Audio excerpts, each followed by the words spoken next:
Welcome back to Navya's kitchen. ಇವತ್ತು ಆಲೂ ಬದನೆಕಾಯಿ ಟೊಮೆಟೊ ಕರಿ ಯಾವ ರೀತಿ ಮಾಡೋದಂತ ನೋಡೋಣ.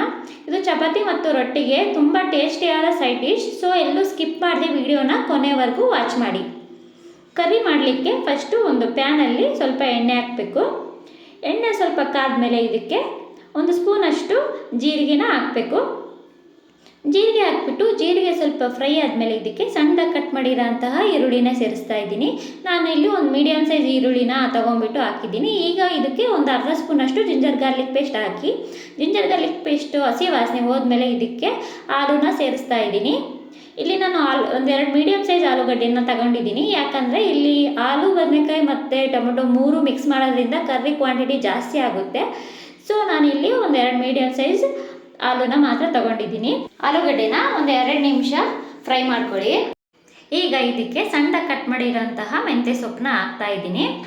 ಮೆಂತ್ಯ ಸೊಪ್ಪು ಬಂದುಬಿಟ್ಟು ಮಸಾಲೆ ಕರ್ರಿಗಳಿಗೆ ಮತ್ತು ಹುಳಿ ಇರುತ್ತಲ್ಲ ಅಂಥ ಕರ್ರಿಗಳಿಗೆ ಹಾಕಿದ್ರೆ ತುಂಬ ಟೇಸ್ಟಿಯಾಗಿರುತ್ತೆ. ಟ್ರೈ ಮಾಡಿ. ಮತ್ತು ನೀವು ಮೆಂತ್ಯ ಸೊಪ್ಪು ಎಳೆ ಮೆಂತ್ಯ ಸೊಪ್ಪನ್ನ ತೊಗೋಬೇಕಂದ್ರೆ ಸಣ್ಣ ಸಣ್ಣ ಎಲೆ ಇರುತ್ತಲ್ಲ ಆ ಮೆಂತ್ಯ ಸೊಪ್ಪನ್ನ ಯೂಸ್ ಮಾಡಿದ್ರೆ ಕರ್ರಿಗೆ ತುಂಬ ರುಚಿ ಇರುತ್ತೆ. ನೆಕ್ಸ್ಟ್ ಇದಕ್ಕೆ ಸಣ್ಣದಾಗಿ ಕಟ್ ಮಾಡಿರೋಂತಹ ಟೊಮೆಟೊ ಹಾಕ್ಬಿಟ್ಟು ಸ್ವಲ್ಪ ಉಪ್ಪು ಹಾಕಬೇಕು. ಉಪ್ಪು ಹಾಕೋದ್ರಿಂದ ಟೊಮೆಟೊ ಬೇಗ ಸ್ಮೂತ್ ಆಗುತ್ತೆ. ಈ ರೀತಿ ಲಿಡ್ನ ಕ್ಲೋಸ್ ಮಾಡಿಬಿಟ್ಟು 1-2 ನಿಮಿಷ ಟೊಮೆಟೊನ ಫ್ರೈ ಆಗೋಕ್ಕೆ ಬಿಡಬೇಕು. ಮಧ್ಯದಲ್ಲಿ ಲಿಡ್ನ ತೆಗೆದ್ಬಿಟ್ಟು ಈ ರೀತಿ ಕಲಿಸ್ತಾ ಇರಿ. ಯಾಕಂದರೆ ಇಲ್ಲಿ ಹಾಲು ಹಾಕೋದ್ರಿಂದ ಹಾಲು ತಳ ಹತ್ಬಿಡುತ್ತೆ.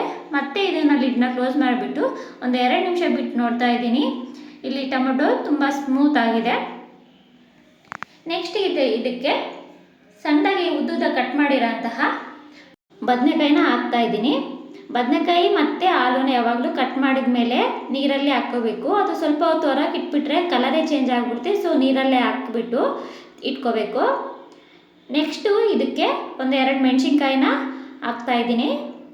ಆಮೇಲೆ 1 ಸ್ಪೂನು ಅಚ್ಕಾರದ ಪುಡಿ ಹಾಕ್ಬಿಟ್ಟು ಈ ರೀತಿ ಎಲ್ಲ ಮಿಕ್ಸ್ ಮಾಡಿಬಿಟ್ಟು ಸ್ವಲ್ಪ ಈಗ ನೀರನ್ನು ಹಾಕಬೇಕು. ನೀರು ಹಾಕೋದ್ರಿಂದ ಖಾರ ತಳ ಹಿಡಿಯೋದಿಲ್ಲ. ಈಗ ಸ್ಟವ್ನ ಹೈ ಫ್ಲೇಮಲ್ಲಿ ಇಟ್ಬಿಟ್ಟು ಸ್ವಲ್ಪ ಇದಕ್ಕೆ ನಾನು ಉಪ್ಪು ಹಾಕ್ತಾ ಇದ್ದೀನಿ. ಉಪ್ಪು ಹಾಕ್ಬಿಟ್ಟು ಹೈ ಫ್ಲೇಮಲ್ಲಿ ಇದನ್ನು ಒಂದು ಸ್ವಲ್ಪ ಕುದಿಸ್ಬೇಕು. ಸ್ವಲ್ಪ ಇದು ಕುದ್ಮೇಲೆ ಈಗ ಒಂದು ಪ್ಲೇಟ್ನ ಮುಚ್ಚಿಬಿಟ್ಟು ಮೀಡಿಯಮ್ ಫ್ಲೇಮಲ್ಲಿ ಇಟ್ಬಿಟ್ಟು 2-3 ನಿಮಿಷ ಕುದಿಯೋಕ್ಕೆ ಬಿಡಬೇಕು. ಈ ರೀತಿ ಕುದಿಸೋದ್ರಿಂದ ಆಲೂಗಡ್ಡೆ ಮತ್ತು ಬದನೆಕಾಯಿ ಎರಡೂ ಸ್ಮೂತ್ ಆಗುತ್ತೆ. ಇದು ರೋಟಿ ಮತ್ತು ಚಪಾತಿಗೆ ತುಂಬ ಒಳ್ಳೆಯ ಸೈಡ್ ಡಿಶ್. ಟ್ರೈ ಮಾಡಿ. ನೆಕ್ಸ್ಟ್ ಇದಕ್ಕೆ 1 ಸ್ಪೂನಷ್ಟು ಕೊರಿಯಾಂಡರ್ ಪೌಡರ್ ಹಾಕಬೇಕು. ನೀವು ಜೀರಾ ಪೌಡ್ರ್ ಬೇಕಾದರೆ ಇವಾಗ ಆ್ಯಡ್ ಮಾಡ್ಬೋದು. ಇವೆರಡೇ ಸಾಕು.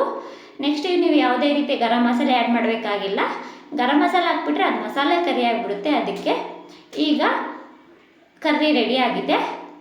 ಟ್ರೈ ಮಾಡಿಬಿಟ್ಟು ಹೇಗೆ ಬಂದಿತ್ತು ಅಂತ ಕಮೆಂಟ್ ಬಾಕ್ಸಲ್ಲಿ ಕಮೆಂಟ್ ಮಾಡಿ. ನಿಮಗೆ ಈ ರೆಸಿಪಿ ಇಷ್ಟ ಆದರೆ please like, share and subscribe to Navya's kitchen YouTube channel. Thank you for watching.